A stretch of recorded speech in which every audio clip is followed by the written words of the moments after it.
And we are back with episode 31 of the J4U podcast. Oh boy. Here we are. So, last week we did the best and the worst movies, games, all the above of the year. And now we're back talking about everything else that we missed, more or less. Pretty much. Which, to my surprise, wasn't actually a whole lot. I expected there to be much more, and I need to mute that. Credits are rolling. Oopsie.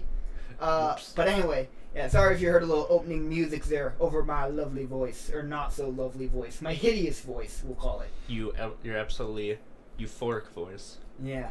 Let me pop out the chat here so we can read it better. Because we already got some people in here, starting with Destrew. It's starting, why yes it is. It has begun, and welcome. Welcome, welcome, glad to have you here. It was surprisingly not a whole lot that we missed, though, according to my notes. Yeah. So if you guys can think of anything, we'll just add that to the list. But starting off with movies, we have Deadpool 2, some stuff there. I think the last podcast we briefly touched on Deadpool 2's teaser. I forget what it's called. It's like wetter than wet or something. Of course, it would be that. Yeah. I think Bob Ross parody, which I saw this morning. And it really shows that they're continuing with the same kind of marketing that they did on the last film. Yeah, that same style. 100% the way to go. I'd be disappointed if they just stuck to trailers after the amazing marketing they had on that previous film. It would be kind of a step down, honestly. It would.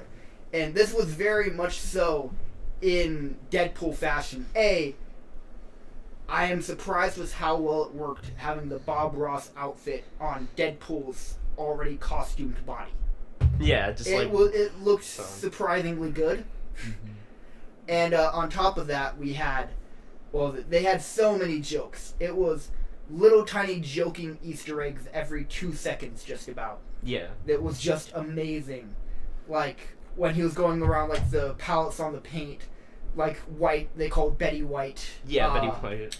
Like, I think they're, like, an orange is the new black joke or something, like. Probably. And there's things where, like, he'd pull up the brush, just do random, like, third grader strokes. Camera would cut away to something else, it would come back, and it's a masterfully drawn thing. It's like, yeah.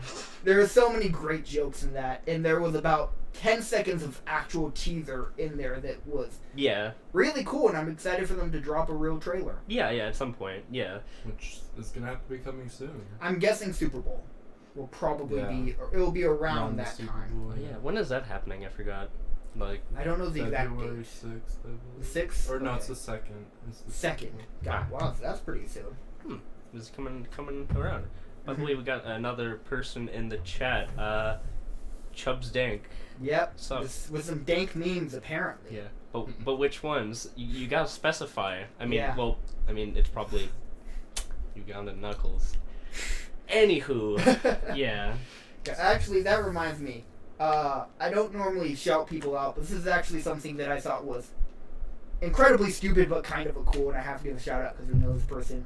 YouTube channel called The Average Snyder, or I think he rebranded it to Jake Snyder Vlogs. He was at, I don't know, 60 to 80 subs at one point, and he said he'd get a tattoo of the Knuckles meme if he hit 100 by like a certain point. Yeah. And he crushed it, like, I think within the first couple days. Oh no. Yeah, his subs just spiked. Yeah. So. Submit to memes and you'll get popularity within minutes. Mm-hmm. And, I mean, like, I feel with what we do, it would be kind of stupid to do something like that for us. Because, like, I'm not worried about subs at this point. Yeah, at this point, yeah. If anything, I'd have a challenge for views, but subs, I'm like, we're getting a good amount per month. I'm really happy with that. Yeah. Views are the one thing I'd love to increase. Yeah, that's definitely one, because, like, it seems like there's a bit of a massive ratio between the two at the moment. The crazy thing with us view-wise is I would have called this week a very low view week, but because of our other 958 videos or whatever you got going on, we had a technically great view week, which I'm like, how does that work? Just doesn't make sense. But anyway, we're back with the J4U podcast. No tattoos yet for subs, but who knows? At 3K, Luke will get the Knuckles meme as a tattoo. Totally confirmed right now. I will give it dead by then. It's like 5 years from now. just some random sap who found an old video we did, like, gets us to 3K. And yeah, no, it's like some actually like popular YouTuber who was like not even interested. It's like, you know what, I just want to make it so he does actually have to get the tattoo. And so we do it. It's like, how the fuck did this happen? PewDiePie gives us a shout out and just oh no, it would be like you have to get like 40 Knuckles memes just tattooed all over your body because of all the it's subs. 1 for 3,000. Every 3,000 you gotta put it somewhere, and it's like, and it gets bigger each time. Then like one point will be like, I ran out of space, and it's like, there's other places, or you could at least overlap. And then you start overlapping, and your just skin is nothing but ink. Yeah. Oh god, that actually, I don't think I would want that to happen, because people would say that's probably racially insensitive. Yeah. Anyway. So I just wanted to give him a shout out to that, because it's both incredibly stupid yet awesomely badass. So Jake, round of applause to you for that. Give him a little clap. So tell me, Jake, so what are you doing at 200? I'd love to know what tattoo you're doing for that. Maybe the Tide Pod And name. I say that with love. I want to say that right now. But that's, I just think that's one of those things that's like, I wouldn't do that, but that's, I gotta give him props for that. It's brilliant in its ridiculousness. Before we move on, actually, here's a question I have. How many subs would you guys say you would? We're not doing this. Yeah, of course. But like, what would be a sub count that you would deem worthy of a tattoo? Of just any type of tattoo? Yeah, just a tattoo in general. Maybe like, what would be the amount where I could say I could start like making money off of YouTube, like? See, decently? that's why I think going off of subs doesn't work. Yeah. Because that doesn't matter. It's all about your views. Someone could have 1 million subscribers and get only 20 views per video. And and you wouldn't be making much of any money. Yeah. So it doesn't. The subs don't matter, which is what makes that so harsh. Then in that case, like maybe 10,000. I don't know. I don't really feel like getting something that's just like, hey, you're gonna have that forever, and you will regret it at some point. And then Jobs will be like, why do you have that? It's like, it's a long story. Dylan, how about you? What would be a number? I'd say it'd have to be like 1 million. 1 million? Yeah. Yeah. What would the tattoo be of for 1 million? It would be a pretty basic tattoo, nothing extreme. Just like the one ink dot. Just a star. Just a little star. It's like a smiley face. I'm not the biggest Friends fan in the world, but I love that episode where Phoebe gets a tattoo that's a single ink dot, and she said, "It's my mother looking down at me from heaven on earth." to show that she didn't just wimp out. And I love that ideology. Like, what's that tattoo? You mean the freckle? No, it's a tattoo, I swear. It's the aliens looking down on us. It's a star from very far away. Yeah. Anyway, I feel like personally for me, like, I hate needles. So there's no way I'd do it for 100. That's like, no. That's not really enough at all. I mean, even 10,000. Even 10,000 is a little low. Yeah. But the benefit of 10,000 is that would get you technically into the rank subscriber-wise above what we are. That's kind of the goal. I'd say it would have to be 25 to 50,000 because like you gotta have some notoriety because otherwise the thing like with 10,000 is or else you get sort of like more of a representation of a sellout more than anything. Yeah, and just for me it's the idea of when people ask you how'd you get that tattoo. Yeah. I don't want to say so that the equivalent of 4 classrooms know my name or the equivalent of 1 school knows my name. Yeah. Like I pick a number to where it's like it means something. Yeah, like basically. Which again, I'm not to say what Jake did was stupid in that regard. I'm just saying that's my belief on it. Yeah. If I got a tattoo, because I hate needles and I'd be very picky about what the tattoo would be. Yeah. But it's more so comes down to me when they ask how'd you get that tattoo. I want it to sound like a badge of honor as opposed to a punishment. Yeah.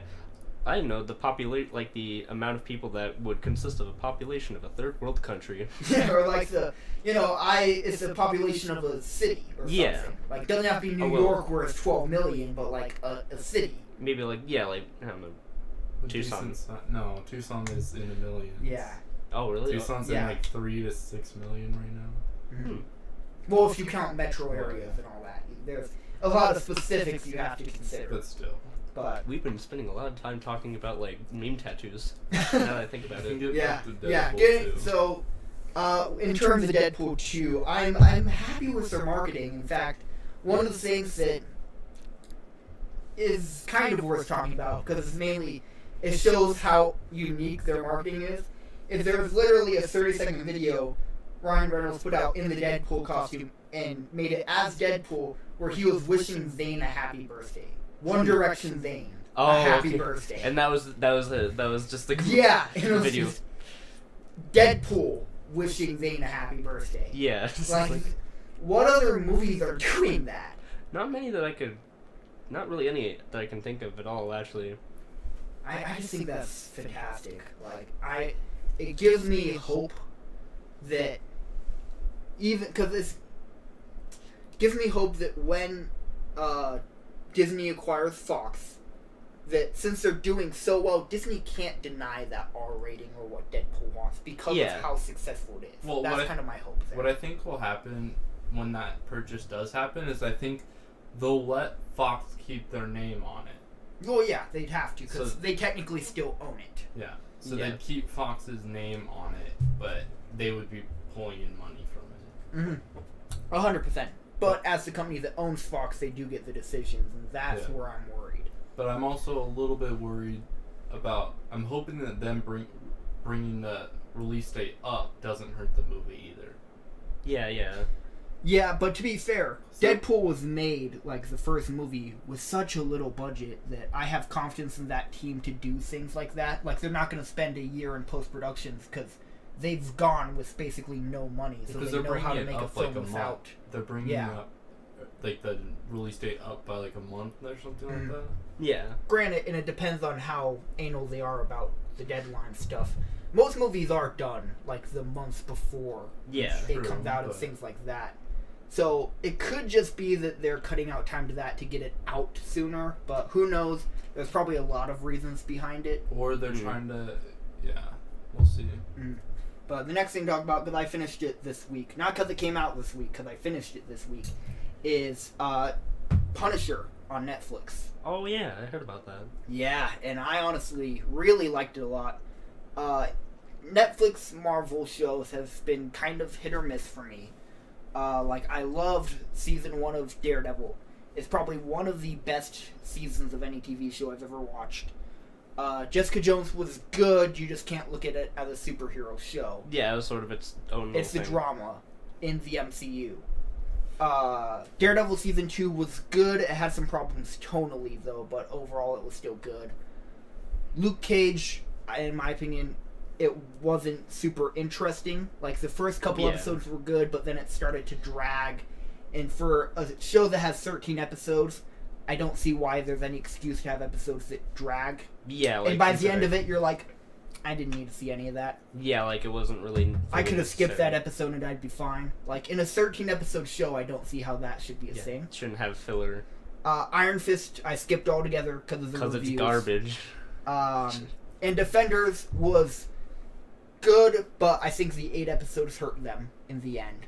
Like, being short or just being over? Short.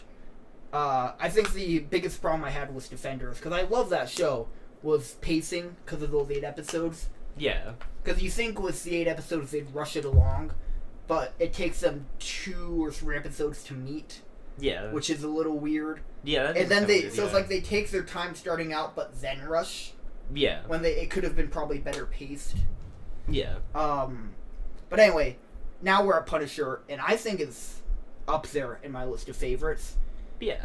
It tackles PTSD in kind of the same way Jessica Jones tackled rape, which I thought was really cool to see. And I like how much of a gray area Punisher's in. Because he's technically a superhero, but he's a psychopathic killer, basically. Yeah, so sort of, I guess... It grays the lines of what justice is. Yeah, he's sort of kind of like an anti-hero, I guess, in the way. That's what he technically is, but in this show, is makes you feel weird that you're cheering for a guy who's going to totally brutally murder people. Yeah, like... And show them no mercy. Yeah, that's a good point. Like, it really puts you in an interesting place, but I love that so much that it makes you kind of question things that you wouldn't normally question. Yeah. And I think that comes down to the fact that he kind of has a code similar to Batman. Yeah, that's so. But without. Whereas if he didn't have a code, you wouldn't know. There'd be that kind of unexpected thing. Like, he could do something that crosses that line, but because of that code, you know he won't. Yeah, yeah. And by the end of the season, I think one of my favorite things about that final episode is that it's Punisher, who is someone with very strong moral codes despite what he does, versus the villain, who has very strong moral codes despite what they do. So they literally, like, plan a final battle. Like, I'll be here at this time, you show up, know this, know that, know this, kind of a thing. Yeah, that's sort of... And just a man-to-man, who's better fight. I like that. That's actually kind of a cool concept for, like... Yeah. The... And like, climactic moment. I will say, with that said, though, the villains are the weakest part of this show, which is weird because that's always been the strength of the Netflix shows.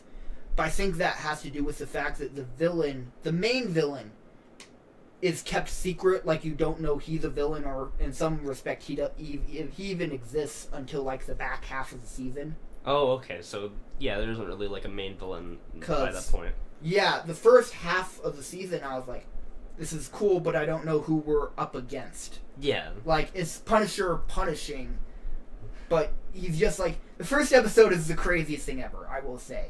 Because it's its own condensed story. Yeah. So I was watching it like, okay, so they're setting this up, and that person's gonna be the big bad, and... Oh, no, he just killed them. Okay. Well, that's... Okay. Yeah. I thought they would be more of a threat, but Punisher just kicked their ass immediately. Got it. Cool. Like, and then by the end of the episode, it's like, oh wow, so that's like its own. That's the definition of a pilot right there. Yeah, it was its own self-contained thing. Maybe it was. Like that was. I thought that was cool, but it was so like such a wake-up call for me because I was like, great, we're gonna see some kind of an origin. We're gonna see like the beginning of the story arc kind of thing. Like, it's so self-contained that it's great. It starts with him basically. I don't want to spoil Daredevil season 2 too much, but it's kind of like him wrapping up that storyline. Oh, okay. And then him retiring, and it looks like he's gonna come out of retirement to protect someone. Yeah. But and I was like, okay, so that's gonna be what the season is. It's him going after the people trying to protect this one guy. He kills everyone who was after that one guy in the first episode. Just like, well, and then by the end of that episode, he's like, time to move to a new city, and that's it. It's both great, but it catches you off guard so quickly. I like to think like the title of the next episode is "Time to Move to the City." It just continues on from that. But it literally, episode 2 starts like almost the same exact kind of a way. The first episode didn't, like, in a new place. Yeah, it's just like, It's almost like I think it was the Incredible Hulk that did that, where it was like the end of that movie was like, he's in Africa now. Yeah. What's gonna happen? And I was like, is this gonna be every episode? He moves to a new city, kills some folk, and then goes to another city? Like, Hulk goes on vacation. But, I will say again, that first episode is cool, because it starts off with a montage of him punishing to finish up the Daredevil arc. And one of the things is, like, he was going after the cartel at one point, and there's, like, that one head cartel member who gets away from him, goes back to Mexico. They're like a party, like, hey, he survived. The Punisher's never gonna come out here. Yeah. And then you see the sniper scope on him, and Punisher snipes him. Just after he says that. They zoom away to show that he didn't go to Mexico. He's in the U.S. across the border with the sniper rifle. Oh, God damn it. So technically the guy was right. He wouldn't go to Mexico to kill him. He just stayed in the U.S., got a sniper rifle, and dipped him. It was like, oh, man. I like to think, like, he knew he was going to say that, so he's like, I'm not even going to go to Mexico just because this would be really funny. Like, there were a lot of good things that were, like, in that show that were, like, that's badass, but kind of funny. Yeah, like, kind of has, like, an air of, like... dark humor. Yeah. Yeah. And also, it's freaking brutal. Like, Daredevil Season 1, I thought was brutal because there was a scene where Kingpin basically cut off someone's head by slamming their head against a door until their neck snapped off. I thought that was brutal. Punisher the whole nother kind of brutal. There's a scene where he's basically fist fighting someone, and it ends with him bashing their head in, and poking their eyes out with his son. Nice. Like, That's there's fucking... things like that in that show. Jesus. There's a scene where he's fighting guys with guns, and all he has is a sledgehammer. Oh my god, that scene was brutal. That's like some fucking Drive shit. Because, like, they weren't even criminals necessarily. They're the kind of people who, like, hold up a grocery store to pay rent kind of a thing. And he just fucking destroyed them with a sledgehammer. Yeah, just like, it's sort of a... It almost kind of feels like... There's like a game where you can fight people just with like just regular objects and just sort of go to complete town with it. I can't remember what the name of it is, but I think it was like Dead Rising, but like without the zombies. But like, yeah, there are so many good things like that. It's just such a brutal show. There's another scene where he slams someone's head into a glass mirror and shards break off. But then with their head against the mirror, he pushes their head against the broken glass. Oh god. Ew. Like slowly into it, and then you see him pull the head away, and there are just glass shards everywhere. Nice. Like, it's a brutal show. That's like, yeah. And I talked to someone, and they're like, it wasn't as brutal as I thought it would be. What? Yes, like, what the What did you think it would be? I like that. That means Mortal Kombat. Be uphill there. Most likely. But yeah, that show, if you have not seen it, totally recommend it. You can watch it without watching any of the other Netflix shows. Oh, And shit. it's an amazing character show. Oh, okay, so kind of more can... Yes, it's a character piece with brutal action in it. Yeah. And with that said, I made the Hulk joke already, but Punisher really does feel like the Hulk in this show. He's just a Hulk that doesn't turn massive and green. He kills people when he gets angry. Like, yeah. It's to the point where, like, there were highly trained military ops going against him, and he kicked their ass when he got angry. You can't stop a semi-superhero. Yet, at the same time, it does show when he gets shot, it hurts, slows him down, but he keeps on going. Like, it shows that he's human. At the same time, he's a freaking monster. Yeah, so it follows, like, good, like, action, like, philosophy of you can have, like, a strong character, but they still have weaknesses. Yeah. And this is a great show. Recommend it if you haven't seen it yet. By the way, Prime Gaming, hello, how are you doing? Nice to see you. Hey there. Alright. Have either of you seen The Punisher? I have not, but I remember I've seen the movie, but that was not good. Yeah, so watch this. Yeah. This is good. Also, it's got what's his name from Walking Dead and Sicario? I can't remember his name, but the guy who plays Punisher. In the first one or the new one? The new one. John Bernthal. Yeah, him. Yeah, Yes. he's great. He is so good at giving emotion with just a straight face. Like, he can have a very Ryan straight Gosling. face, yet you know, like, he's pissed, he's happy, he's whatever. But it's like those Stormtrooper things on the shirt where it's like, angry Stormtrooper, happy Stormtrooper. It's like that, but it actually works. Yeah, I like the way I would describe, like, blank face good acting as Ryan Gosling-ing. That's true. Doing a Ryan Gosling. But yeah, and this isn't on the list, but I have to finish it. I've started it though. I have begun watching End of the Fucking World. I've heard about that. Yeah, it's something, alright. The trailer is basically over the first 2 episodes. Oh, okay. Well, that's good then, because it doesn't spoil that much at all. No. Sweet. And the trailer it goes really well into like giving you some background information and trying to like hook you in. Yes.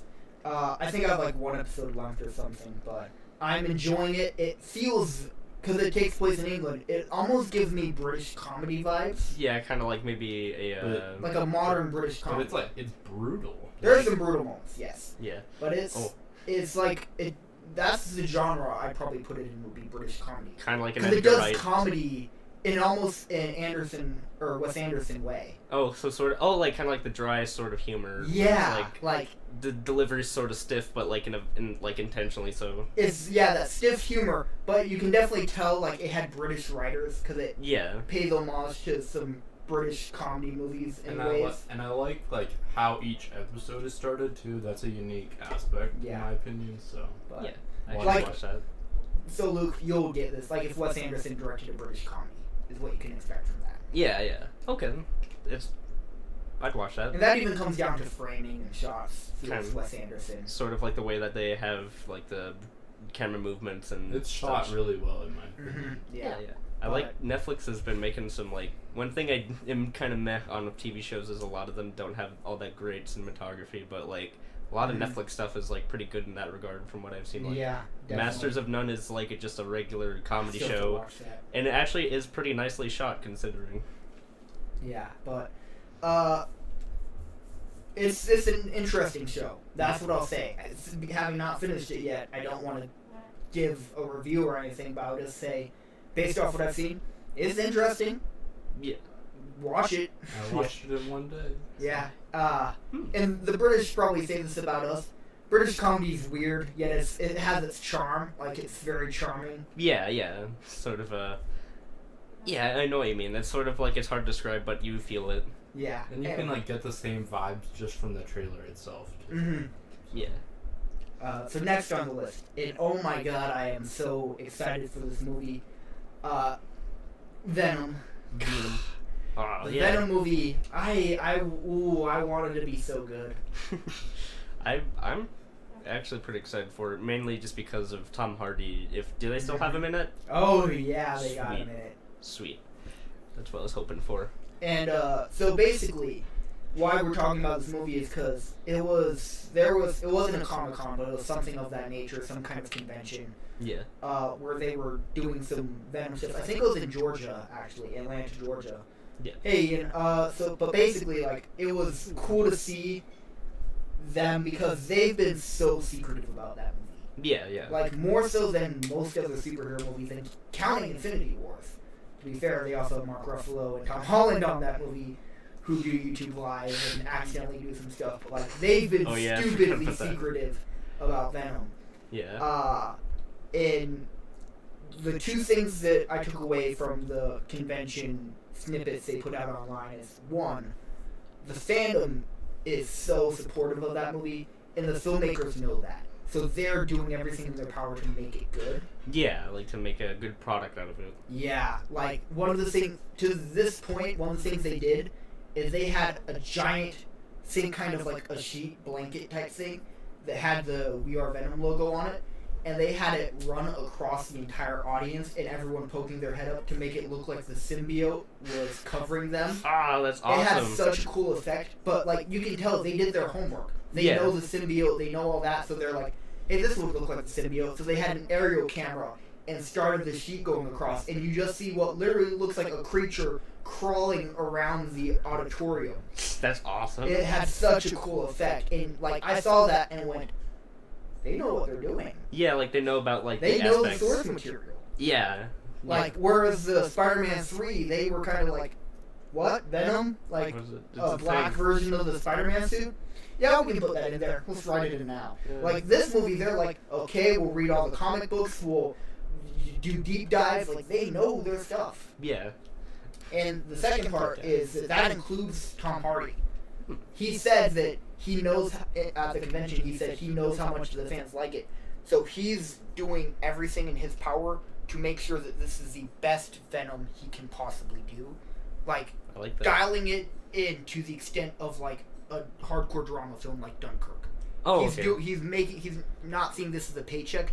He's hardcore trying to make sure that this is the best Venom movie possible. Yeah. And That's awesome. I trust that coming from Tom Hardy. Yeah. Like, of all the people who say, I will not sleep until I give you guys the best Venom movie possible, and then I take their word on that, like, Tom Hardy's pretty up there on that list for me. Yeah, I'd say so too.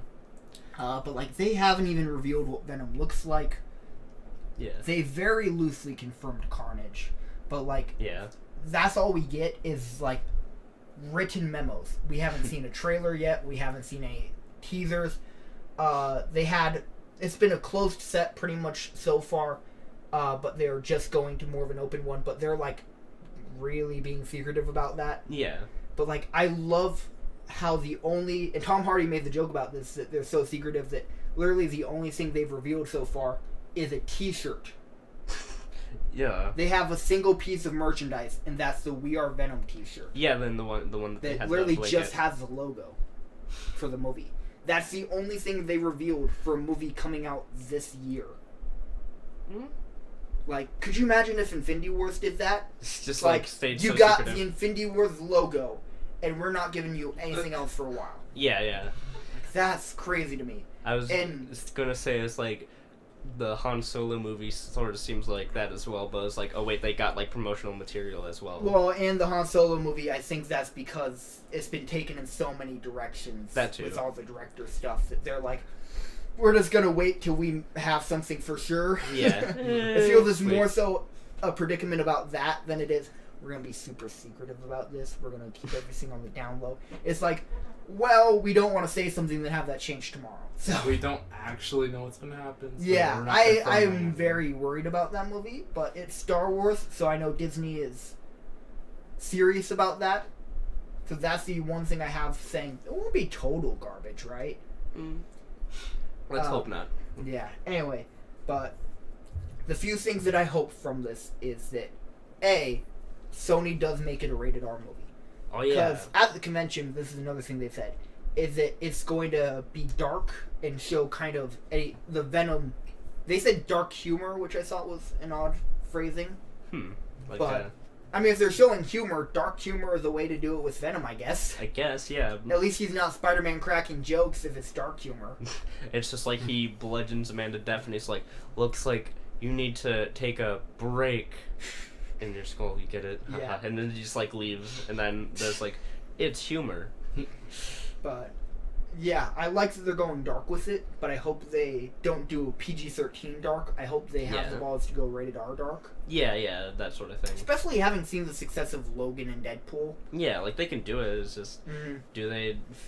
The worry there is that it's technically connected with the MCU, which is the other thing that I hope this movie does well, so Marvel embraces it as part of the MCU. Yeah, not because just... the way they have it set up, and I think this has to do with how the Amazing Spider-Man movies went, is Marvel saying it's technically part, but it's separated enough that if it's bad, they can say, nope, never happened, and erase it. Yeah, just like erase it from memory. It's Venom. Like, he's the biggest Spider-Man villain, so I hope that they can embrace it. Yeah. Even if it is a rated R movie. Because what I would absolutely love to see is in maybe Spider-Man Homecoming 3 or something, a Tom Holland Spider-Man versus Tom Hardy Venom movie. Yeah, something like that. I would love to see that in the MCU. Yeah, that'd be cool. I am kind of curious because it looks like they're going the Agent Venom route as opposed to just standard comic book Venom. But at the same time, since you don't really have Spider-Man in that movie, it makes the most sense to have Venom be more of the good guy in that sense. But I hope at the same time they embrace that the symbiote can't be controlled. Yeah. Even if the host is like, yes sir, I'll do my job, but the symbiote's like, ha, we're out for us. Yeah, I feel like it'll probably end off on kind of a bad note, and I don't mean like the movie will be bad, but more just like a Dark, okay, whoops. Especially with that We Are Venom thing. Maybe it's Eddie Brock starts out because of the military side of things going like, we gotta do our job. The symbiote's like, okay, I'll do it so that we don't have competition with other symbiotes. But then the longer Eddie Brock is with the symbiote, the more he sees its side of things. So by the end of the movie, he's like, yeah, I don't want to work for the government anymore. I want to be out for me. So that's how he becomes Venom. I'm my own man. That I think would be cool, because what I don't want is a movie to end and it's the opposite, where Venom's like, yeah, let's work for the government. Yeah. What? That's not Venom. Yeah, like, Venom, we want you to work for the government, even though you're an unstable, psychopathic monster. Could you imagine if Deadpool ended that way, like the end of Deadpool, he's like, I'm going to become an X-Man. God damn it. That's the beauty of it. They're anti-heroes, but more on the villain side. Yeah, I love it when they play to that. Yeah, it's sort of like gray area, but more like a darker gray. Yeah. 50 Shades of darker gray. Shut the fuck up. So next on the list, and this is more so since they've been dropping a few little things here and there since the movie's about to come out, that is Black Panther. Oh, yeah. So, yeah, I mean, there's not too much to say about it at this point other than it's coming out soon. Yeah. And how are you guys feeling about that movie? I'm actually pretty excited for it. I'm kind of interested to see, like... I'm excited, but worried. Mm-hmm. That's my biggest issue. I guess, like, the only thing I am worried about is, like, the villain, more like, because Are you talking about Andy Serkis or Michael B? Michael B. And it's not really because I don't think he'll be a bad villain, like, writing-wise. It's just from... This actor has been in, like, every single film this director has made as, like, the good guy, so I'll automatically... Yeah, that's very true. So I'm kind of wondering, like, how he'll do as, like, sort of the villain-type character, That's if he a can good point. pull it off. But, like... He's so charismatic, too. Yeah. It's like... And, like, something else with this movie is... So, I don't know if you saw, but it did break the... record for most pre-sale tickets in the first 24 hours. I haven't seen that. I've heard about that too. So it broke the record, but what it's kind of a frustrating thing is, so more people are going to see the movie because not trying to sound racist at all, but a lot of people are just going to see the movie because most of the cast is black. So they're not going for the movie, they're going because of all the racism in kind of more of like like the expanding the horizons of like race sort of casting and all that. So they're not going to the movie to necessarily see the movie, they're going because of the cast basically. I guess. And that's kind of frustrating, but I see what you're saying, yeah. To be honest, I can understand that, but then again I've also seen a lot of other films where like people just go to see it for the cast. Like I know a lot of people who would just go to see a movie because of like say, oh, there's a person in it that I like as an actor or whatever, and not really anything else. Could you imagine the outrage if there's a movie that got the most sale tickets because it had an all-white cast? That would be kind of like... Could you imagine the outrage if that happened? Twitter would lose their shit. But yeah, like I get what you mean though. It is sort of just like it's not really for the movie; it's just for like the people in it. But which, to be said, I think it also helps that it's Marvel. Like Marvel also has that kind of effect of people will see it just because of that name. Yeah, they have people that they trust in their films and like the way they do things. That they're like, I'll go see it. Granted, I think Infinity War breaks that record. It will. But it's a matter of the fact that it still stands as of right now. But yeah, for me, my worry comes from, and I touched on this briefly in the last episode of the podcast, comes in mind of scope. I don't want them to try and do so much that they forget that this is the origin story, more or less, of Black Panther. I want this to be a character piece more than anything else. Yeah, like more him. And it's the final movie before Infinity Wars. You have to connect it. You have to connect it in some way. And it doesn't even have to be directly connected. It could be Easter egg connected. That's what I'd prefer. Yeah. Character development with an Easter egg that connects it to Infinity War and call it. What would be amazing would be, this is like Wishlist, is if it's a character-driven movie. It's just all about his character of Black Panther. Action comes secondary. And then the connection comes through. Just a subtle nod of, oh yeah, we have the Lost Infinity Stone here. Yeah. Just like something that is that throwaway. Like, I like oh yeah, we got this here too. But anyway, back to the character story. Because fans will go, whoa, whoa, whoa, whoa, whoa, whoa, whoa, whoa, whoa. Kind of like what Thor did. Yeah. Yeah. Essentially, yeah. Where it's just like, forget about it, like nobody cares, and then it's like, I care. By the way. And we got this is what's happening. In case you're curious, this is going on too. But back to the movie. I like to think like he's looking through a box for like some sort of like supply or weapons, and you just see like an Infinity Stone like just like tossed aside, like not even changing shots. It just sort of like, or just casually next to Winter Soldier.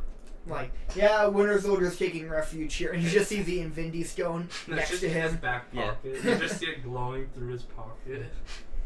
Like, not even mentioned, it's just on screen. Yeah. Oh, that'd be great. It's just like a pop-up picture. It's not even anything. Yeah, it's like, okay. Alright, well, I think that'll do it for the movie side of things. Next we have is gaming. So, oh boy. Gaming this week, and we've kind of missed, has mostly been along the side of DLC. This week, the Resident Evil Biohazard DLC, Not a Hero, came out. And I saw that game was fantastic. This DLC is... It's a DLC. It's like, hey, here's some more stuff you can play in the game. Basically just the game extended. Yeah, it doesn't add a whole lot. It's more so just, if you want something new to do in the game, here's this. And you play the different character. That's the one interesting thing. Like, the whole game you're playing is more or less a normal guy. In this game, you're playing as a soldier, so you start out with some pretty good weapons. There's a new, basically, armor system. So things that used to be like a one-hit kill for you in the main game is now like, oh, that took off 25% of my health. Yeah, not like the, alright, I'm dead now. Yeah. With that said, the enemies are harder. Like, you still have those enemies from the first game that, like I said, like, one hit from them does 25 as opposed to your entire health. But then there's, like, those enemies on crack, which are now the equivalent of those enemies. Yeah. So it's still balanced, but it's like, it's an interesting new perspective that, like, oh, I can actually kind of take a hit because I'm a military guy with really good armor. And it's cool. like, okay, here's some more stuff to play while we're working on something. See, that's really what this DLC boils down to, which I don't have a problem with. It's just... Yeah, it's sort of just it basic. It is what it is. It's pretty basic, it seems. It's nothing extraordinary. Yeah. Like, there's some new mechanics, but it's all like, here's what you got in the last game, just with a little added twist. Mm. Like, very minor stuff. And it's like, oh, this will probably just take you a couple hours, alright. I think the DLC is like an hour and a half Yeah. of extra story.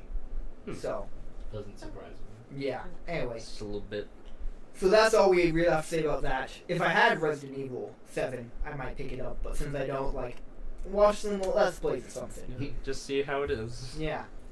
Call of Duty DLC. Dylan, I'm going to hand this over to you. From what you said, it was fairly basic. Just pretty basic. I mean, it's pretty standard for any Call of Duty DLC. It's just a couple multiplayer maps, a new map for the war mode, and some zombie stuff, and that's about it.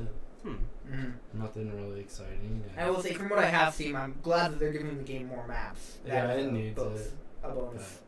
But I don't know if I'm gonna buy it or not. We'll see. Yeah. I'll probably buy it.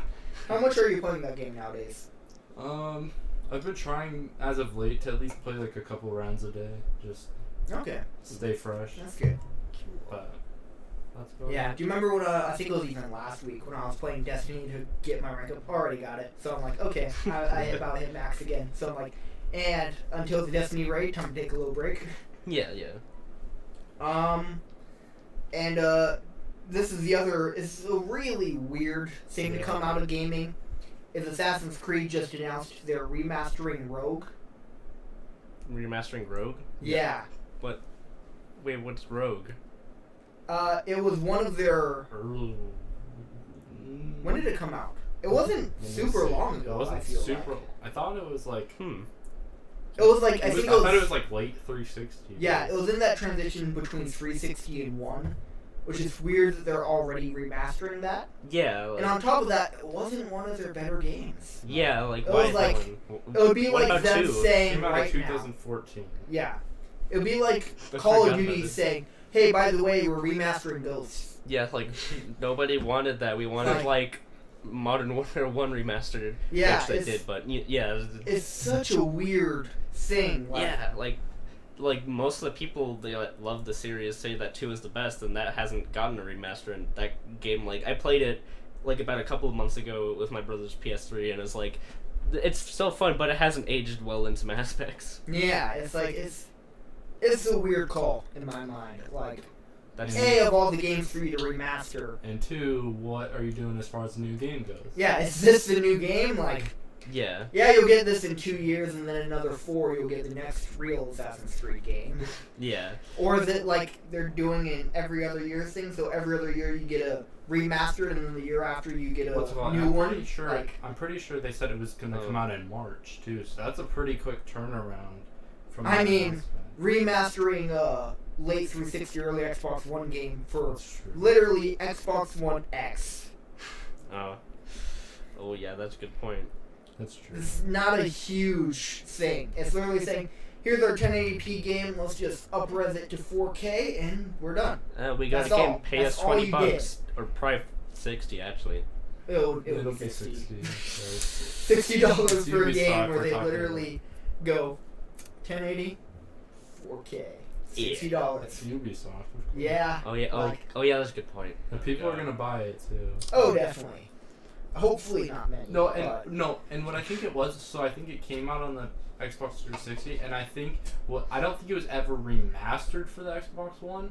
I think what happened is it was backwards compatible for the Xbox One. But that's the why not just make it backwards compatible for the Xbox One X? I don't think graphically it's a huge change. But they want that 4K. Yeah, the money. And of all the games to make 4K, why not like Assassin's Creed 1, 2, 3? Because that would be harder to do because the games don't. Yeah, because it was bad graphics. Yeah. Let's remaster the easiest game ever to remaster. Basically, they don't need to put as much money into it. They'd probably just literally just convert the same game into a higher resolution. But if they did do that, it might make it look actually bad a little bit. And next we're gonna remaster Unity. No, Yay. please. What's the point? It's like remastering, if they wanted to make it even worse, they might as well remaster, those 2D side-scroller games that nobody even remembered and it was, $20.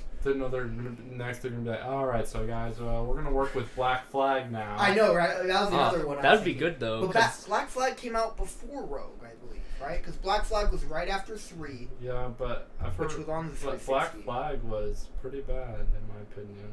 I didn't have a huge problem with it. It was better than Rogue. It's true. Rogue's only redeeming factor is it showed you the other side of the Assassin's Creed games with you as a Templar.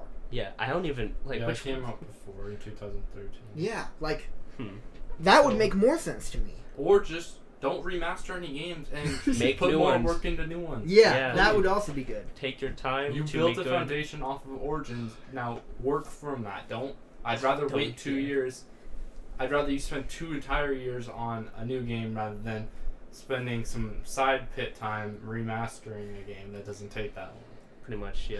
Yeah, we're remastering Minecraft. We're excited to announce that it will be in 4K on the Xbox One X. They already did that. Oh. Did they call it a remaster, though? No. Because that would be they hilarious. Just converted it. Yeah. What is Minecraft in 4K? And next you're going to tell me they're going to do a restoration of Thor the Dark World. Be like, ooh, that... I was also thinking about the movie equivalent. Yeah. What movies came out 2014 that yep, we're making this Blu-ray disc now that we didn't do it for before. We're releasing in 3D now. And there is something else we could talk about in the video game section too. So did you see that Nintendo's mini direct thing? Oh, no. Today or was it? No, it wasn't today. It was 2 days ago. Okay. Nintendo mini direct. Yeah. But just to end off the Assassin's Creed thing, why remaster a game that doesn't need it whatsoever? I just think it's such a bizarre call on their part. Yeah, now we're gonna remaster Watch Dogs.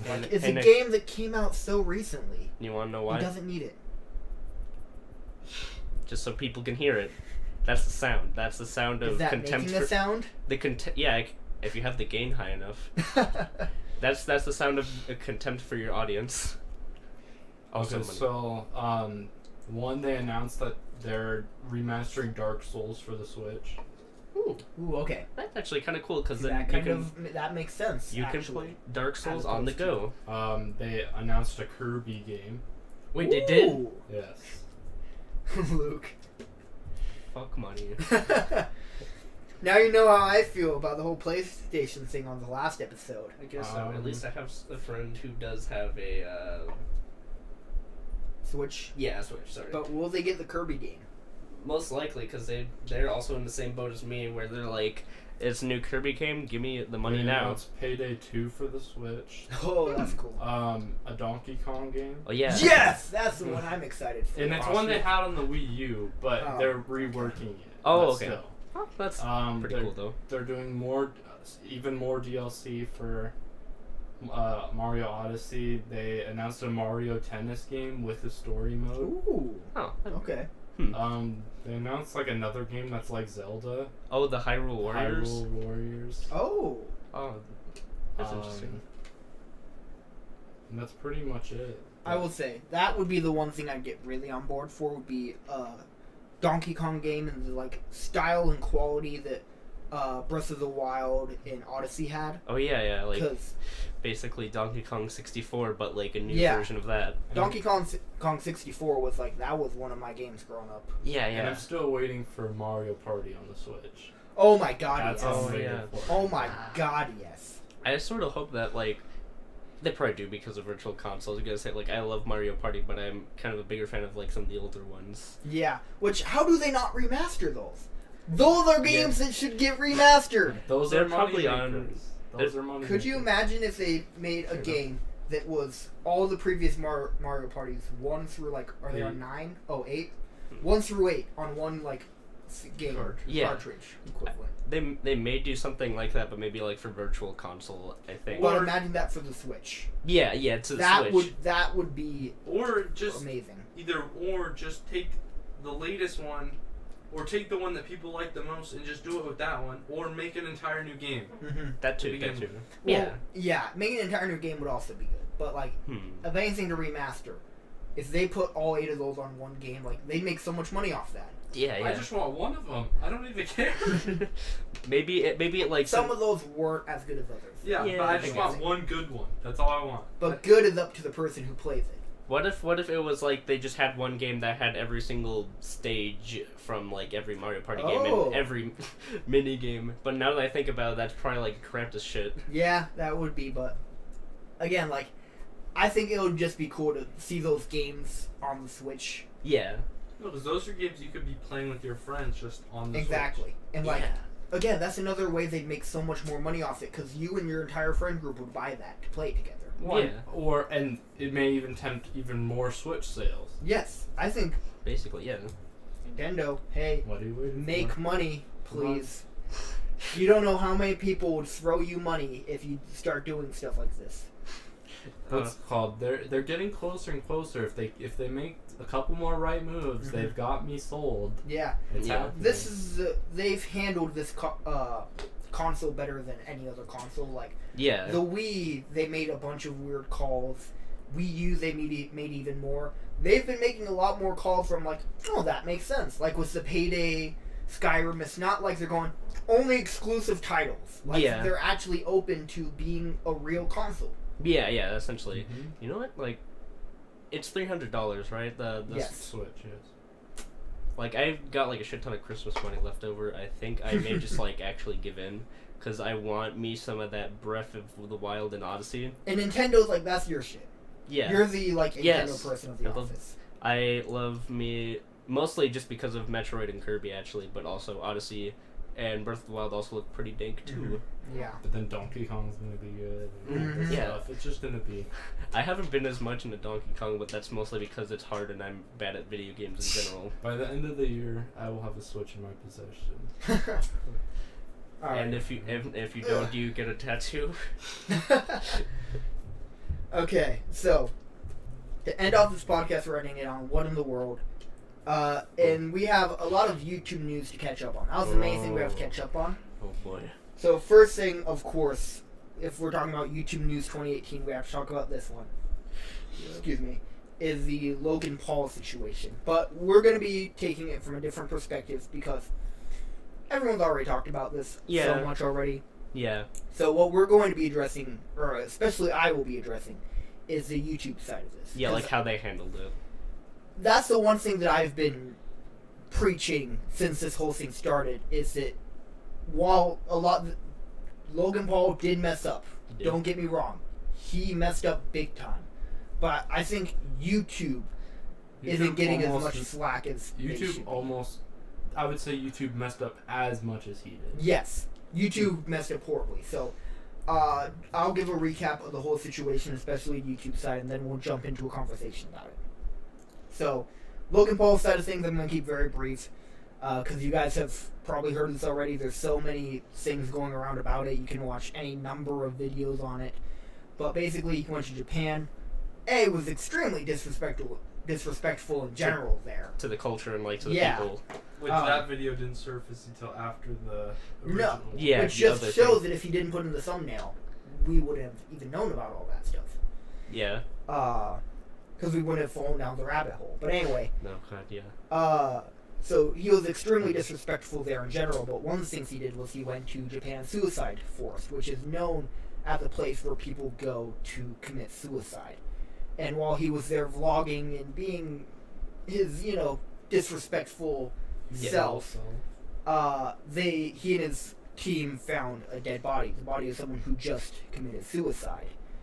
And he started recording the dead body in a way that really, really showed disrespect towards that person in general. The person who just killed themselves. Yeah, it wasn't as much the culture is more just being a dick to people in general. Yeah, like that was my big problem. I already talked about that side of things already. But he put the dead body in the thumbnail, which already goes against YouTube's terms and services. Yeah, like reading their policy that you're supposed to agree to. It's paraphrasing, but more or less they say, "Hey, don't put dead people in your videos." Yeah, don't put like a mutilated corpse on your video, or like just regular dead person. Yeah. So the fact that he was almost flaunting it in a thumbnail, and YouTube said, "Yeah, let's put that on trending." Yeah.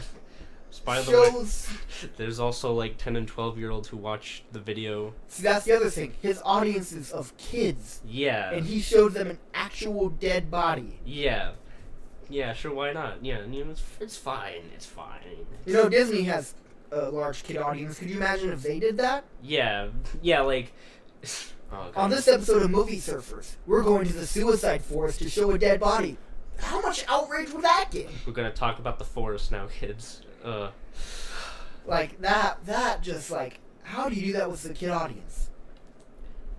Maybe not be aware that you have a kid audience, or two, just don't give a shit. Yes! Did you... Okay. Going back to something he did last year at VidCon, where he was running around the convention center with hundreds of kids chasing him. And he goes, I don't have a kid audience. That's... He also... in his music videos, he did one that was just for the sake of selling merch.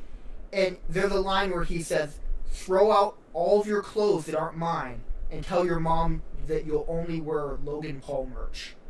He knows he has a kid audience. Okay. You can't even play that card. Okay, so then it is the second option, which is he just doesn't give a shit then. Yeah, it's like, cool, my god. Just want to make sure. Which, first off, could you imagine, like, if you had a kid and you just found, like, going in the trash, literally all their clothes in there, and they say, oh yeah, if you don't want me to go to school naked, you have to buy me this punk's merch. Yeah, I just feel like, I don't think so. I'd take the clothes out of the trash. I'd say I'm going to Goodwill, picking out one shirt, one pair of pants, you're wearing that. Yeah.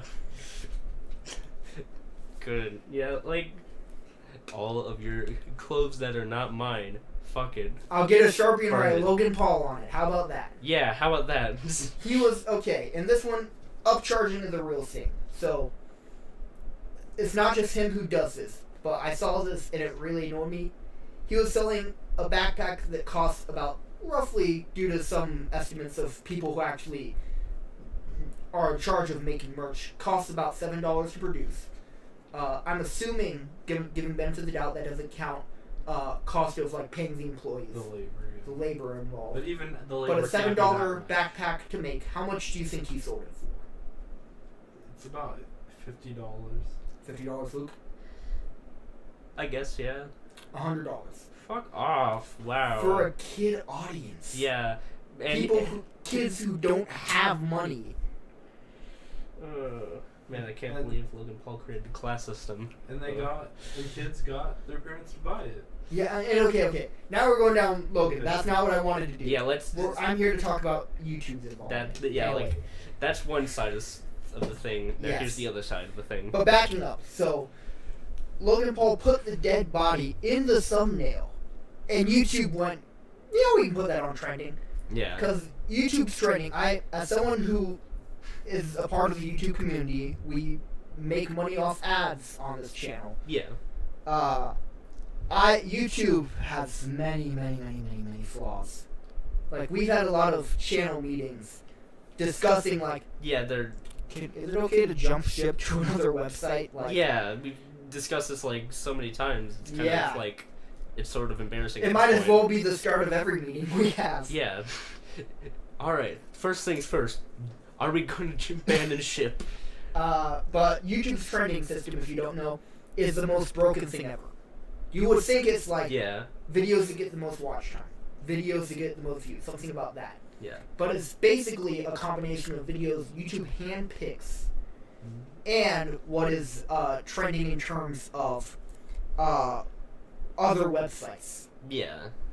So, the first handpicking thing, I have so many screenshots that have pissed me off of videos on trending that have less views than some of our videos. Yeah, like, I remember there was one that was like 35,000 views. Yeah, I It saw was one like- that was like 4,000 views and it was on trending. Yeah, trending number 3. It was number 26, but still, 4,000 views and you're on number 26 of YouTube's trending. Yes, like, that's no. You're That not, needs to show how broken trending is. Yeah, it's like, it's not actually trending. There's a video that had Miley Cyrus in it, and it was just because of Miley Cyrus, they basically put it on trending, had less than 20,000 views. Yeah, it's As just like, opposed to YouTubers who get over 1 million views on every single video they put out. yeah, like, freaking, yeah, like, there's some YouTubers who have that sort of average, but yet have never gotten a trending Yeah. because of reasons. I mean, Philip DeFranco, he got put on trending, but as soon as YouTube realized it, they took him off trending like, oh, we don't want him on trending.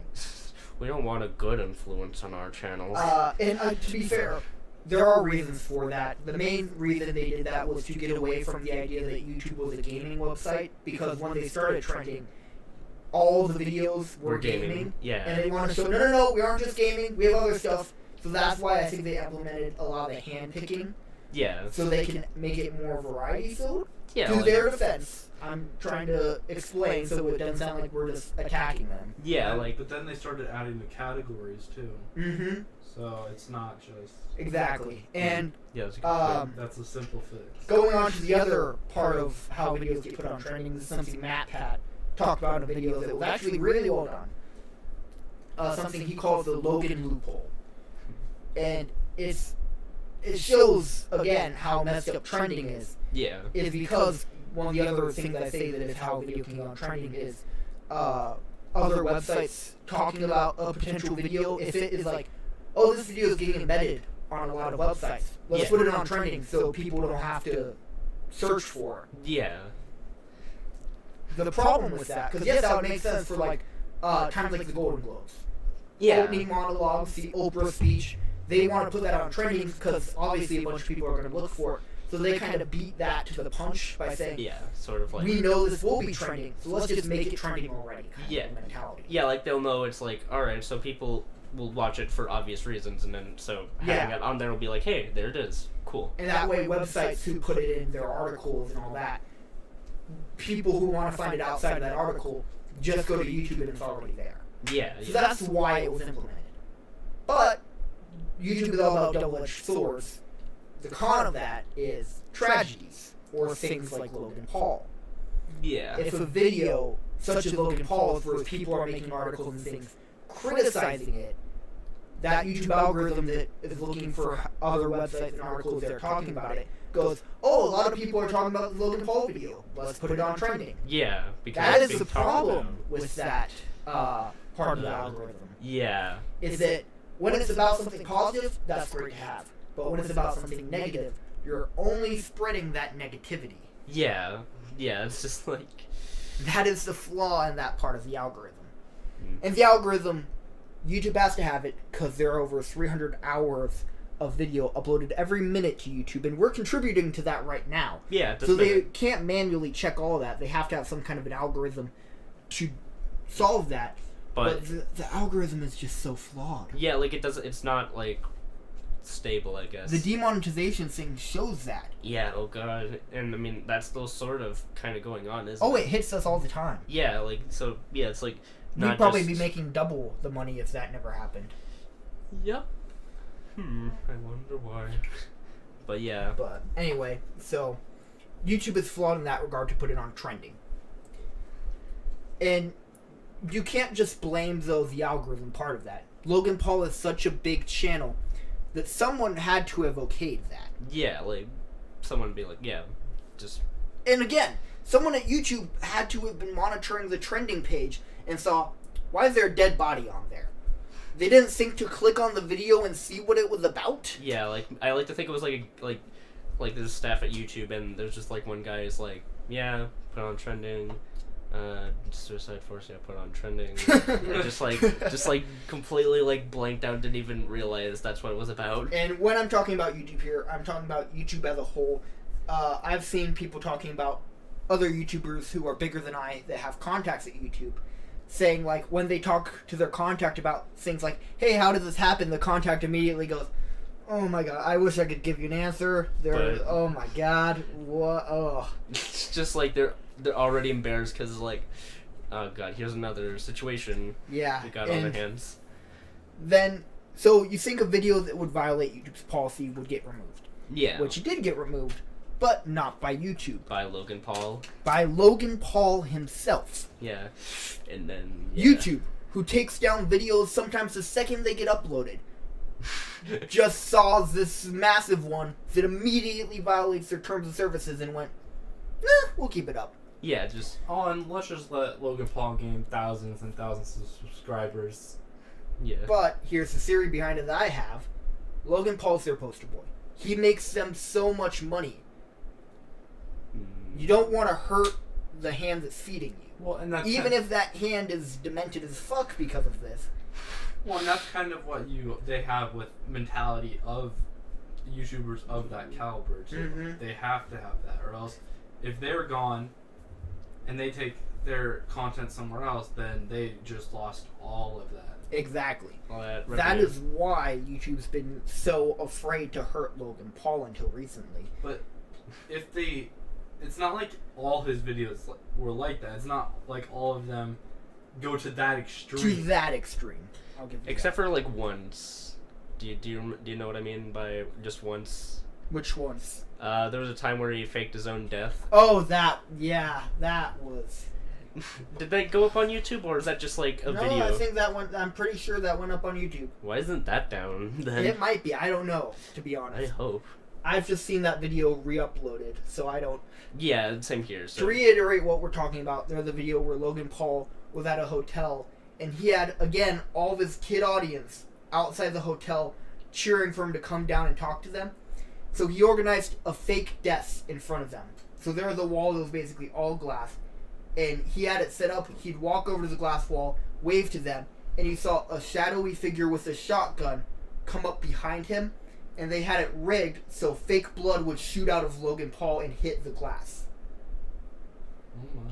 In fact, let me pull up my phone so I can show you this. Yeah, that... Just cause, so you can actually see how messed up it is. Because then they cut to the kid's reaction. No, and you see 8-year-olds who think that their hero just got brutally killed. Yeah, because that's... And then there's just a camera just sitting by the kids watching this? Yeah. Oh yeah. my. Yeah, because... That is brutal. What a role model. What a man. What a charming personality. Ugh. Like a garbage person. But yeah, like... I'm trying to find a re-upload because I don't want to give Logan Paul the view. Yes. Sorry about this. You're doing a good It's going cause. to take me a little extra time. I can't believe you're such a pirate, Nick. Okay, here we go. I know PewDiePie put it in one of his, so... Yeah. But yeah, just because, like, oh my god, it's things like that too, but... Anyway, so the fact YouTube didn't take down a video that totally breaks all their policies is outrageous to me. Especially because even iDubbbz's video, the content cop of Rice Gum, YouTube took that down when there was no reason to take that down. Yeah, like that one was... Something that totally works within their terms of services, we'll take that down. Breaks their terms of services, that's fine. I like to think I feel like it's poster boys, so yeah. Like, that's outrageous to me. I gotta just feed the can't. poster boy. It's like they're like the poster boys. The poster boy keeps feeding us, so we gotta feed him. Yeah, it's like I like to think like there's like a metaphor of like a massive monster that's Logan Paul, and like YouTube's just like this scared person like we gotta feed it more. What do we give it? And then they just give it like film suicide video that breaks all policy rules, but will get lots of views. It's like perfect. Just throws it into him. It's like I just can't believe this situation as a whole. Yep. Especially just YouTube allowing it and just being like, yeah, that's fine. It's perfect. And how long YouTube took to make a statement about it. Yeah.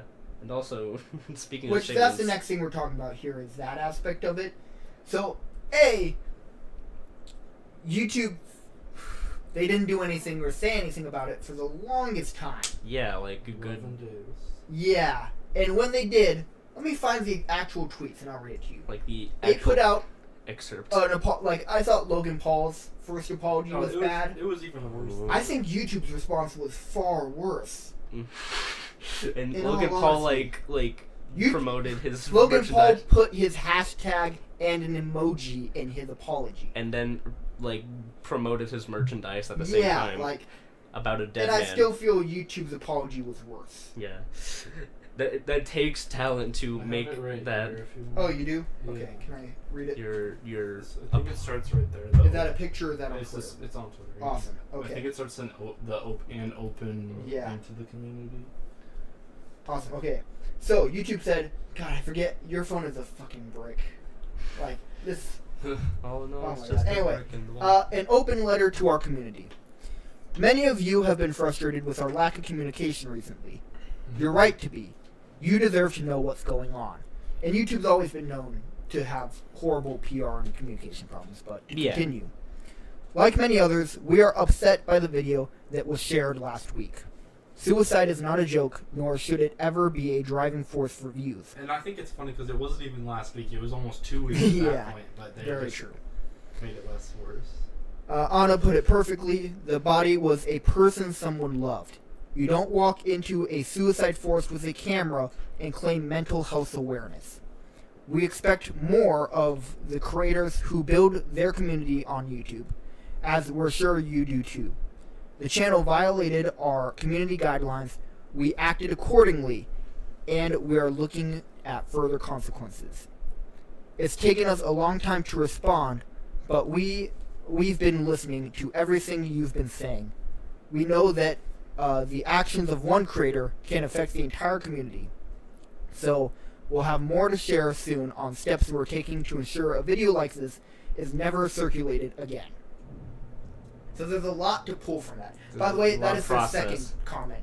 There's one they put out before it, I'm remembering. And then, but then with that, then they did have enforce a punishment.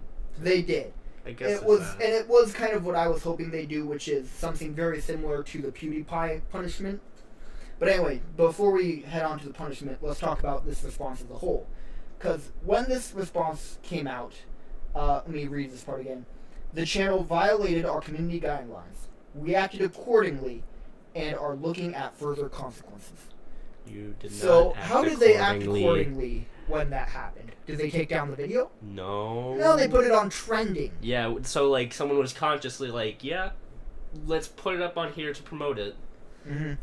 Like, what did they... So, again, giving the benefit of the doubt, let's say we missed something. How did they act accordingly? Looking at all ends of that, to that situation that it happened. Nothing. I have to think like hard to think of anything, but 'Cause there also, probably isn't. People, odds are, reported the video.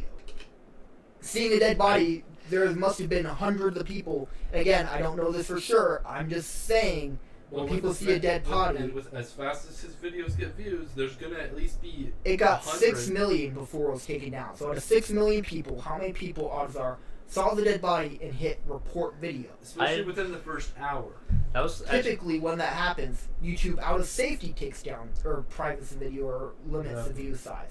Just out of, policy. To cover their butt, basically. Yeah, just in case it does violate. Then they do an investigation, and then if it didn't, they put it they'll back have up. someone to sit and just watch it whenever. And But the fact that it stayed up, despite however many people must have filed complaints, how is that acting accordingly? Yeah, like, I mean, I wasn't even one of the people who filed the report after hearing about it. I was like, might as well. I didn't even watch the video. I've only seen repubs because I didn't want to give him the views. I didn't even want to watch the video, even as Yeah. a repub, honestly. I've watched highly censored, like, cut out versions, just because I don't want But to see the okay, body the out one of thing feeling disrespectful. In the thumbnail, was the body blurred out? It was lightly blurred. You So- could still tell it's a body, but it was lightly blurred. Yeah. So is that one thing where, like, obviously by now YouTube has acknowledged that they made a mistake with, and it violated the thing, and everyone knew it violated. But is that one of the things where he did cover himself a little bit, or is I don't know the the exact guidelines, but is suggesting things also against the Well, guidelines? it's the idea of how how blurry does it have to be to count as. Yeah, that's what I'm That. kind of wondering. From what I've heard and seen myself, it was that kind of blur where like you apply the blur feature and like a little 4% on it. But it was one of those Oh. things like, can you officially tell that the person It's- was dead? Yeah. Yeah. Yeah. There's not an actor there. That's a dead person. That was- a very, very dead person. It's like doing. Yeah. It's blurred. Okay. His face is blurred. It's the way it is. Yeah. Yeah, just like. And you think mildly that even covering seeing it that up. thumbnail, YouTube will go, let's watch it to be safe. Yeah, like let's make sure just in case if We could maybe be this is a missing prank. something. Let's go. Yeah, but like Yeah, it could the be a only prank, thing that I've but- heard that we could be missing from this is because YouTube and Logan Paul himself hasn't confirmed or denied this. YouTube could have given him a community strike that day. Yeah. That's the only thing I could think of that would be acting appropriately. But even that alone, I still feel isn't acting not appropriately enough. to showing 6 million Yeah. people who are mainly kids See a a dead body. yeah, so Kids and their parents. a real life Mhm. At that person point, who because the kids probably watched it and then they probably didn't know exactly what they were watching and they had to ask their parents. like, Yeah, But then so their like- parents got pissed because yeah, their kids watched something that's gonna give them nightmares. or So- trauma possibly depending on like The level of it. Yeah, and yeah. one that's thing how young- Boogie pointed out was that it is good to kind of start to have conversations about suicide, but by doing Not things like like that. showing a dead body, Yeah, like that kind of thing makes it worse. Yeah, it's not So helping. you can't claim suicide prevention when you're not helping the cause but hurting it. And when you laugh about it, that makes it Yes! worse. Yeah, that's And again, people have argued that laughing is a possible response to things like that, but not the way he did it. yeah, like he just saw it and then was And just again, like as haha, that's someone fine. who has done vlogs where while recording it, I'm trying to think of what to do to keep it funny and engaging. At that point, like, Yeah, you like stop recording. No, and at that Yeah, point, at don't that show point, that you don't shit. go through the editing of the video. That's the other thing. Yeah, like, Again, just going cut it back to out. Logan Paul, unfortunately, there's a long line of people that had to have go through who said, "Yeah, okay," including the editor. And I saw a tweet that made me really upset. Doesn't where he have like so he has an editor obviously, but then doesn't he have multiple people preview the video too? he, I believe, has a manager who should have seen that, but like one of I'm like sure he has a whole crew that he saw it and with the amount of money he has to. and that who approved the publishing. But the editor, someone tweeted at the editor on New Year's Eve saying, "Hey, what are you doing on Christmas Eve?" And he said, "Editing a video with a dead person." So the editor didn't even care. He Well, made it. because Oh my. he was getting paid. That's what. Yeah. It is. He got his paycheck. So, but Why are people like the other thing to talk about is that YouTube said steps we're taking to ensure a video like this is never circulated again. So YouTube, and this is an analogy that I'm not claiming to have invented, other people say it, does not work with a fine brush, but a huge hammer. They drop a nuke on a problem. So this is the kind of thing that I believe I am confident is most likely going to cause another apocalypse, either by this or by the response YouTube will have.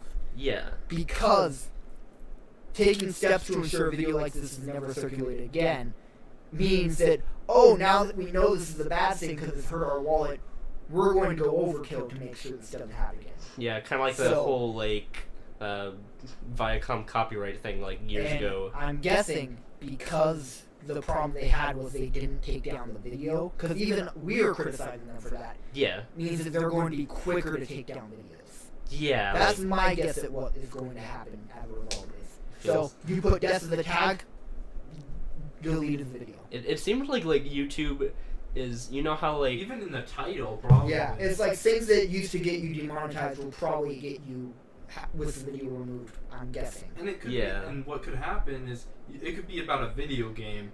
Exactly. And you put death in the title, or like my first death, or something like that. Or and then imagine it goes Call of up. Duty kill confirmed. Killed in the title, remove the video. So you Yeah. can't even say anything about that. Yeah, so that kind of a thing. I'm expecting that will be their response Or it's if one I've of those learned things where anything they- from YouTube. It's one of those things where at that point they're gonna have to private it or something, and then it's gonna have to go through some kind of approval process. Yeah. Yeah. To prove that there isn't anything. Also, like, I like to think of it kind of like this with, like, YouTube and policies and that sort of thing. Like, again, this is also another case of an analogy that I didn't make up, but, like, someone else did. Whereas, like, you touch, like, a stove when it's on, you decide, yeah, like, I won't do that again.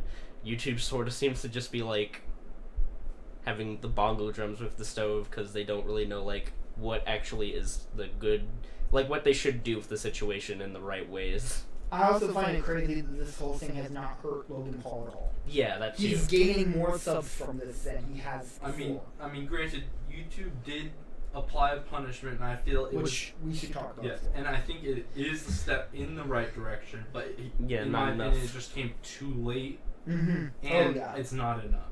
Well, it shows that Logan Paul is their poster boy because PewDiePie, they rolled out these punishments when it was just accusations. Nothing was even confirmed.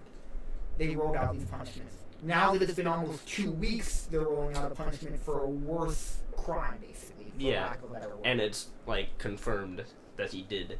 Yeah. Like, Well, something like that. But so you want to talk about that? Yeah, so the punishment, so let's talk about what PewDiePie got as the punishment first as comparison. So what happened with PewDiePie around, not quite the same time last year, but within a couple months last year, there was a Washington Post article that basically out of context cut clips and images to show PewDiePie is a Nazi. Literally things where he's like holding his hand up to wave. They screenshotted the right time to say he's howling Hitler. Yeah, and not, like, just So things out like of context. And because of that article, YouTube just jumped on the gun. They canceled his YouTube Red show that was basically done. They were in late post-production on the show. Yeah. So everything was shot, they're just editing it. And they cut a lot of their financial ties with him. Yeah. So how it works is YouTubers, for AdSense, there are different platforms to it, and they took him off the higher platforms. So he would be making less money for that. So with Logan Paul, they're basically doing the same thing where he has a movie on YouTube Red listening to that they're, I haven't heard the word canceled, I've heard put on hold. Yeah. Which, it's a weird specification to say we're putting it on hold when with Scare PewDiePie they said they canceled it. Yeah. Is that, it could mean the same thing, but it's the different words that have me skeptical. Yeah. And the other thing is they have taken him off Google Preferred, which is a higher tier ad thing, so he will be making less money, but he was already hardcore pushing merch. Yeah. So the easy And solution he's is been doing that. push merch more, and he's got all that money back. Yeah. So again, I'm not one of the people who's saying delete his channel. No, because Yeah. that's a horrible idea. Yeah, that's, yeah. And then what? And if you delete his channel, odds are he would just make another one. Make another one or jump to a different website and still be making all that kind of money. And yeah, and also it would set precedents. So next time something like this happened for, again, like with PewDiePie, a lesser crime, it's going to be assumed that the go-to is delete their channel. Yeah. Oh, by the But way. continue. Oh, sorry. That's I was going to say, by the way, speaking of the Washington Post, I did just remember a movie I did watch. I saw the post, but this is a really awful time to bring that up, because Yeah, that's... Okay, so yeah, anyways. like, and the thing is, it didn't hurt. Like you said, it didn't hurt him. He didn't have any substantial subscriber loss. He gained way too many subscribers for that. That's what Which I don't understand. we did state previously, subscribers don't matter in terms of finances, except in his case, where it translates to more views overall. It's not an exact one-to-one comparison, but it means the more people subscribe to him, the higher chance more people will watch his videos, which results in higher AdSense gain. So like higher subscribers, yes, doesn't directly translate, but it gives you that greater possibility to make more money. And he's still going to make money from ads because despite all this, he's still one of the poster boys because they're paying. He's helping YouTube. Like, he's still going to give them money. He's still going to make money, whether it's through merch, whether it's through. He's going to get less ads now, but he's still going to make money through ads. So ultimately, there is not granted, deleting a channel is super extreme. And I'm not saying that needs to happen, but Go ahead and also sit a little bit closer. something else needs to happen to compensate for that. Yeah, and where the reason why in this I wanted to talk about YouTube is because they are who everyone looks to when things like this happen. And I'm talking about both creators and the other websites, Twitter, Instagram, Facebook, and even like the people who supply ads, Pepsi, Sprite, or not Pepsi anymore, but like all the other any ads. Yeah, any most people who provide ads. So I do entirely believe that because of their poor responses to this, Ad companies will probably pull their. and again, this is not coming from me, but some other YouTubers who have relations, I believe MatPat was one of them, have relations to the ad companies, bigger ad places. They said they've already begun pulling ads because of this. Yeah. Because anytime something like this happens where YouTube's in the headlines for negative things, it's procedure to pull ads until things calm down. Yeah. So this has already, whether YouTube wants to admit it or not, has cost them financial hardships. It's just, is it to the extent of an adpocalypse? Yeah, like That we don't know yet. yeah. Hopefully not, but you can't be too sure. Like No, but I, in all honesty, don't blame ad companies if they decide to pull ads. Heck, if we had ads on YouTube, I'd almost say pull them after this, because YouTube's response was horrible, and this is something we're not talking about, it's not on the agenda, but the H&M thing, like, people pulling ads out of H&M for that, oh my gosh, this is an even worse thing. Yeah. Like, if you're pulling ads from H&M kind of a thing due to this, why the hell would you work with YouTube after what they just did? What's it called? And there was just a ginormous strike in South Africa too. Yeah. Oh yeah, I saw that too, and that was like. But let's just not go there. Anyway. I do not want to talk about that. That's kind of a bit too depressing. So the last thing to talk about in terms of One the World is still on YouTube news. Shane Dawson. So. Was that the Washington Post? Are you aware of the story? I know about like what it is that like is centered around him. I don't know where it started. No, it though. wasn't the Washington Post. It was actually, I believe, another YouTube channel. Now that I'm thinking about it. Okay. But someone put out a video that has been removed, saying that Shane Dawson is a pedophile. So they looked to videos primarily from about 6 years ago, where even Shane Dawson had said that the whole point of this channel back then was very edgy comedy. So the point was to make the audience laugh by shocking them. Yeah, that sort of comedy, like most people do. And they pulled very out of context clips to make it seem like he's a pedophile, which I will say, having seen Repub type stuff of that video, it does sound pretty damning. Yeah. But it's when you see the whole thing out of context. When you see the whole thing, man, is it a different story. Yeah, it shows the power of editing. Yeah, pretty much. Like you can have like. And it's to the case of like 5 seconds before where the takedown piece started is basically him saying, "By the way, everything I'm about to say is a joke." It's that level of thing. Yeah, like it's like or after he says something, going, "I'm just kidding, that was a joke." Yeah, like it's to the point where it's night and day. Yeah, it's and like, I mean, granted, some people do say like, "Oh, that was just a joke," but they were being serious and they realized they had made a mistake. But when you repeatedly do it, or like repeatedly say it's a joke, then the main thing it was taken from was a thing where he was making fun of pedophiles. Yeah, like that was this whole joke. So even things where he's like quoting the pedophile mindset, they took as his words. Yeah. And like it's an even more disgusting teardown piece than the PewDiePie Nazi thing, I feel. Yeah, because like for one thing, like as out of context this is even more damning. Yeah. Like that was such a long time ago. 6 years ago, yes. Yeah, like that was like beginning of YouTube time almost. Mm-hmm. Yeah, like because he was one of the OGs. So like it's. And some people argue that doesn't make a difference. I have to disagree. I feel like even me, I change as a person every year. Pretty much, yeah. But just like I can't imagine like someone pulling something I said 6 years ago out of context. Yeah. Like that's this just in of footage of Nick shows that he doesn't like this type of camera. Does he still hate it? And I mean like. the fact of how out of context it was. And it was something like him talking about, like, Googling baby picture and said, it was hot. Just kidding, just kidding. Yeah. The guy read it was kind of hot. And just cut it there. Yeah, just cut that at like, that point. There, like, it was so extreme. Like, yeah. it almost, like, from an editing standpoint, it's almost impressive with how much they changed the rhetoric of that video. It's like, use your powers for good, not evil. Yeah, it's just so crazy, because now it's really had huge repercussions for him. Yeah. Which is, like, when you are so blatantly trying to tear down a channel as that video was, like, there's got to be repercussions on the person who did that. Yeah, like the person who did like, it, yeah. Did they know who did it? Yes, because it was on a YouTube channel, and that's where it blew up. So, like, that YouTube channel's known.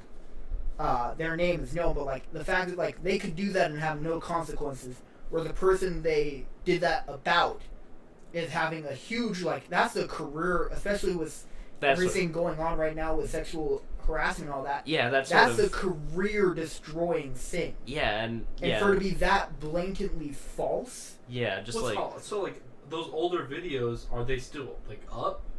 That I'm not sure of. Yeah, I think they might be. Because why can't something come out proving that that's not? Oh yeah, you can. That I know, because actually you're right. I think they are still up because people have gone through the videos and you can clearly watch the whole thing. Yeah, and so that's what I'm saying. Yeah. But the thing is, we'll research with again, and this is the modern audience. People nowadays, they aren't going to do that research. They assume that what they're seeing is all they're seeing. Yeah, they're just believing what. And this is in a different light, but it's almost going back to the what was it? The Pet movie, Dogs. Oh yeah, Purpose. A Dog's Purpose. Yeah, that's that video was very edited, but you could tell that even not there was something to research to. People, you see that and you get an emotional reaction. Yeah, like you don't immediately go, or most people do, or don't have the immediate reaction of, I need to do more research. They have the immediate reaction of reacting. Yeah, like some emotions can be louder than rationality. It's unfortunately the reality of our current society. Yeah. It's kind of that reaction first, digging deeper and doing research later. Yeah. And I mean, yeah, it's disgusting, I feel is the best word to say it. Especially when you're accusing something with the high ranking as being a pedophile kind of thing. Yeah, like that's sort of the and realistically what happened, it came out of everything that's coming right now. Yeah. It was someone who deliberately was trying to destroy his kind career. of a troll. Mm-hmm. And they knew that it would be successful because of where we are in society today. Yeah, and just like the current situation was sort of like amplified it more than like it should have, and the current situation led to why they did it, in my opinion. So the note I want to end on with this is to avoid the reactionary thing of don't take our word for this. Look into this situation and come up with an opinion for yourself. Do research. Yeah. You don't take our word for it, but see both sides of the argument. See the edited versions and the originals and come to your own conclusion. That's how you should approach every situation like this. Basically, don't believe what you hear /see. Yeah. So I think that's a good note. And the podcast on. Do you guys have any other notes? Luke, do you want to talk about the post on this podcast or save it for the next one? The Post. Great movie directed by Steven Spielberg. Was kind of weird the part where they called PewDiePie a Nazi, though. And that's how I'm going to end this off. What? What? I'm joking. Okay, I was going to say, like, well, that would be an interesting way to tie this in. Wow. Yeah. Man, I can't believe PewDiePie was around in 1971. Yeah, it's crazy, bro. Crazy. I can't believe he was behind the Pentagon Papers this whole time. Yeah, they just sunk the Brofist logo. That was a scam. It's like the Watergate scene happens, and then like it's just all PewDiePie. PewDiePie was behind it all. And that is a great note to end on this podcast. So thank you guys. We're going to be taking a break from the J4U podcast and doing all our other podcasts. And we'll see you in about a month. Yeah, actually. also, anticipate the award ceremony for the Film Awards happening possibly pretty soon at some point. So, yeah, get ready for that. Yep. Anyway, thank you guys for watching. Please like, comment, and subscribe. Share this video with all your friends. And we'll see you guys on the next one. Stay classy. Later. And let's hope I don't mess up the outro again.